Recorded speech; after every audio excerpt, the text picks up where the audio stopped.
So I'm coming towards Omaha Beach. Omaha is spelt exactly like Omaha, Nebraska, and Omaha, Normandy. And we're going to go over a little causeway shortly, and you'll get to see the water. And it's a spit of land with a river on one side and the sea on the other. And I'm hoping that you pick this up because the tide's actually out and the weather continues to be a bit overcast. But it's a lovely little place. There you go. It's a lovely spot for sure. And a lot of big houses here, condos, so to speak, that are set up on the peninsula. I think semi-natural, half-made, man-made, and it's very well maintained. There's a golf course to the left here, and I'm going to the end of the peninsula, where on one side is a river and on the other side is the sea. And it's the sea that I want to see. Nice little spot here with the trees leading you past some nice houses. Again, still overcast. Come on, spring, where are you? But lovely spot. I want to go to the end.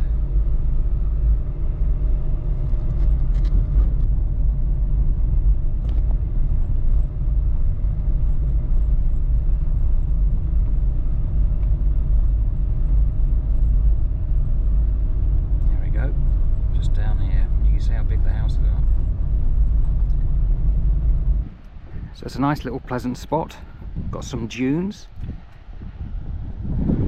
and then out to the sea itself.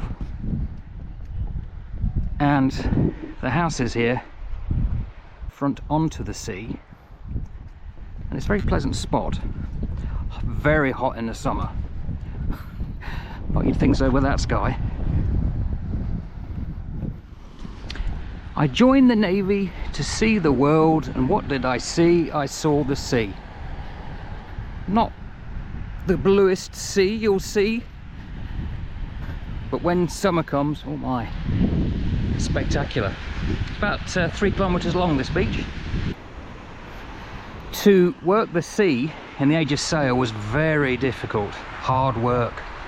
Wouldn't it be great if there was something written by somebody who lived in that era that can say what it was like to be at sea? Turns out there is one. This is the other side of the peninsula, and over there is Point Wells, where I started the first ever drive and talk. And there you can see some boats and this beautiful tree. Let's go down, have a look. So the age of sail, with ships of the line and sail, very hard to work, tough life, and the accounts are few from people of the lower deck, those out to work the ship. When the tide's in, where I'm walking now will be underwater. You can actually get quite a strong current coming down there. And you've got the boats and this beautiful little spot, especially on a hot summer's day when we get blue sky.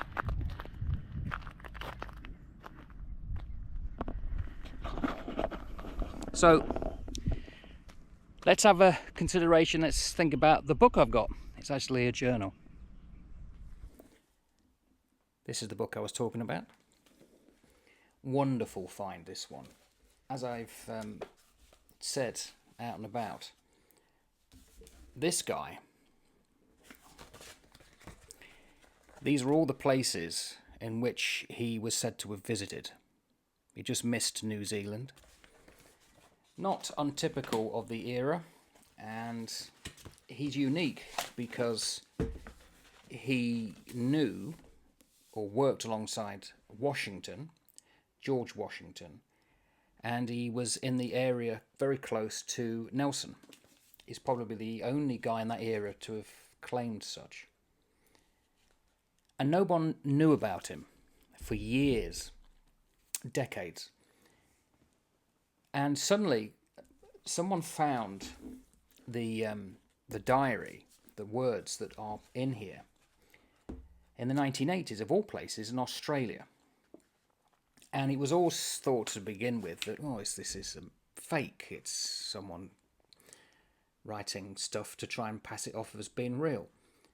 But after a lot of research, it turns out this guy was real. He was in the places that he talks about, and he did see and do the things that happened.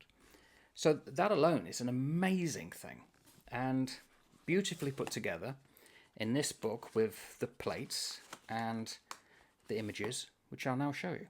So let's have a look inside. And what you tend to get are really nice black and white pictures, but there's also colour plates, such as these.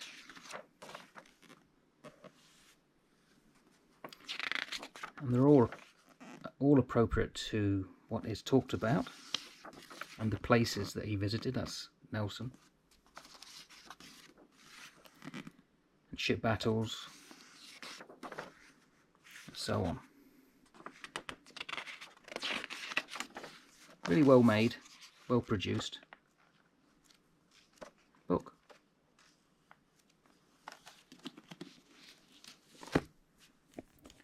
What's also great about this book, I didn't know necessarily at the time, it's got the words here of James A. Michener, one of my all-time favourite authors.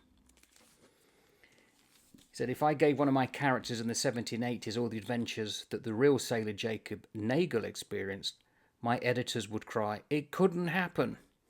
Serving with George Washington, Admiral Nelson, in the famous First Fleet that settled Australia, not to mention the Caribbean, too much.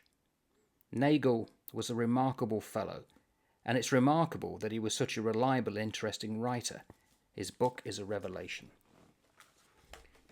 This version I have has a lot of introductions in each chapter from the author, or the editor, John Dan.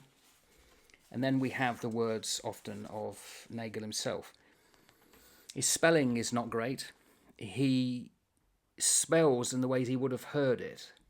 So like the Isle of Wight, which is W-I-G-H-T, he puts down as white as in the colour. We can forgive him for that. And he's very straight to the point, no messing around. I can imagine this guy would have been hard as nails. You know, to be in the world in which he lived and survive, in what was probably the most dangerous job you could do, life at sea in that era. Remarkable.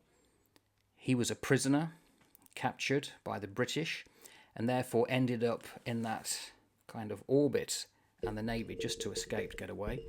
He ran countless times. He ended up jumping ship from naval hard graft to merchantman to go off on long voyages out to India and China and whatever. He was shipwrecked on Norfolk Island and managed to escape. He was on the First Fleet, as I said. Unbelievable. So just a little background as to this guy. I've read so far about 60%, and I've would have gone on to fill in the story in my head of his life. I know he ends up living back in America, not where he was originally from, but his sister, I believe, had settled in Canton, Ohio, but he's like a sore thumb, a fish out of water by that time. He's been away for so long, nearly all his life. He doesn't really have the flow of words of the Americans of that time, and he doesn't know much about his family. He's getting to know them. He was born, if I remember, in Pennsylvania. Is it Reading? I've got to look. I should have made a note. He says, Jacob Nagle's career of adventure began in 1776. At the age of 14, he proudly accompanied his father from Reading, Pennsylvania, to the military barracks in Philadelphia. And he ends up fighting alongside or near to George Washington. But he quickly falls into privateers, working out of the many bays of the Chesapeake area. and along the coast, and trying to attack shipping, mainly British or whatever, and then running back into ports. But of course then he gets captured and ends up in the Caribbean on Basse-Terre and eventually Martinique as a prisoner, and he writes about that and how he manages to get out of that by effectively joining a Royal Naval ship. And in fact, just forgive me, someone asked me, Heather Reed said, Mark, was Nagle by any chance imprisoned in Dartmoor? And I think, referring to the War of 1812, no, he wasn't. He was in Brazil at that time. But it's a fantastic question, because a lot of Americans were captured on ships, and if they didn't join the Royal Navy, they were put as prisoners, often in Mill Prison in Plymouth. If they were officers, they were allowed to go to Ashburton on Dartmoor and had a bit more, ability to wander around during the day. But he wasn't one of them. And believe me, good for him. He wouldn't want to have ended up there as a lower decksman. It was a very difficult life on the prison hulks. When he is in the Navy, he obviously becomes on HMS Sirius, that forms the first fleet, and he goes off on that ship all the way around the world. And it was because the British wanted to get rid of ne'er-do-wells and prisoners, children, as young as 10 or 11, and then they were sent as convicts because they were to settle Port Jackson, which is now near Sydney Cove. And he was on one of the ships that went off there with them. He wasn't a prisoner, he just happened to be working the ship that took prisoners out. He writes about that, and the storms that happened, and they get to Port Jackson for some time, and they are, it was then known as New Holland and New South Wales. He said, we arrived in Botany Bay about the latter part of January of 1787.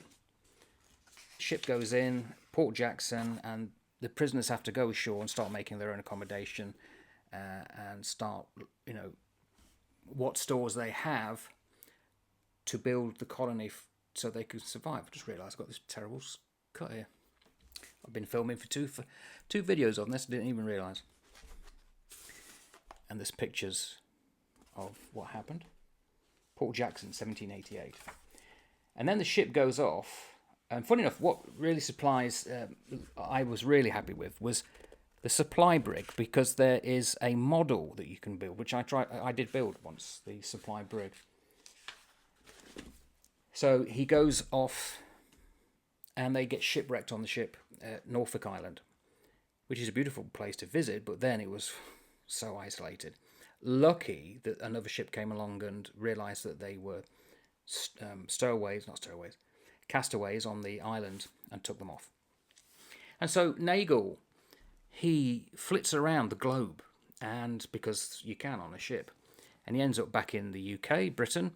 And what I found very interesting is towards the end, he makes a couple of comments that really do reflect his time, and how we, as modern people, with our modern eyes, have to be careful that we don't look back in shock. Because he gets back in Britain in England, when the threat of invasion by Napoleon was very high.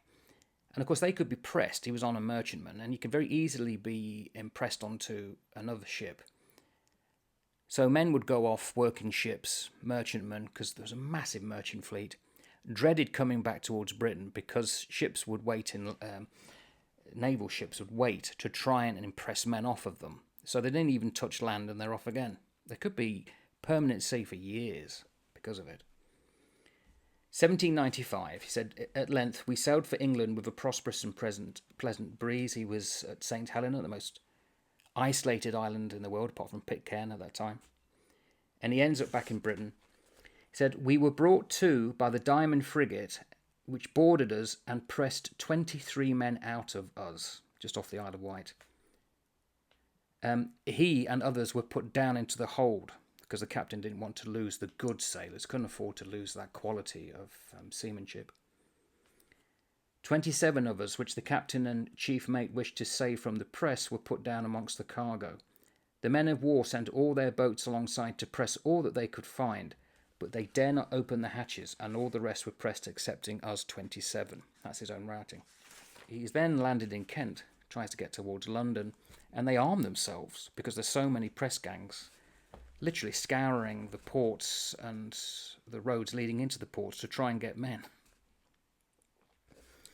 But he ends up in London, and he says at a pub, and this is his own words now, "There were two young girls sitting, and I fell in discourse with one of them, I suppose could not be more than 13. And he ends up bedding her. So again, it's that modern eyes would, what? So we can't pass comment on what happened in that era. And he talks about, we went upstairs, I laid down when she pulled her gown off, which was clean and decent, but her shift was nothing but rags. And in the morning when rising, I gave her half a guinea. So there's that, and some of the stories that he says as he goes through is, okay, wide-eyed. But it's a wonderful book. It's a wonderful tale, especially if you are interested in that era. So if you like Master and Commander or Alexander Kent, Richard Bolitho, those kind of things, this is far better than fiction because it's real, and yet at the time it's like surreal because he did so much. It's an amazing book put together. So glad I found it. And what I'm going to do is finish off the book and then talk about it in full afterwards later, because he ends up becoming a press master, prize master, and a whorehouse, I believe, owner. But he spends years in Brazil towards the end, and he skips over that as though like nothing happened. So the journal is only fixated on certain points. Just after the events I've mentioned about that young girl, he's on a ship, Navy, it's the Gorgon. He's out in the Mediterranean. He comes back, and then he jumps ship, and within one line, he's suddenly out in India. So it can jump, but a really rip-roaring adventure that this guy led in an era of those wonderful white-sailed, well, often tatty sails. Ipswich double sail, mate. That's Gibraltar. So, great book. And if you can find a copy, recommend it. Thanks for listening.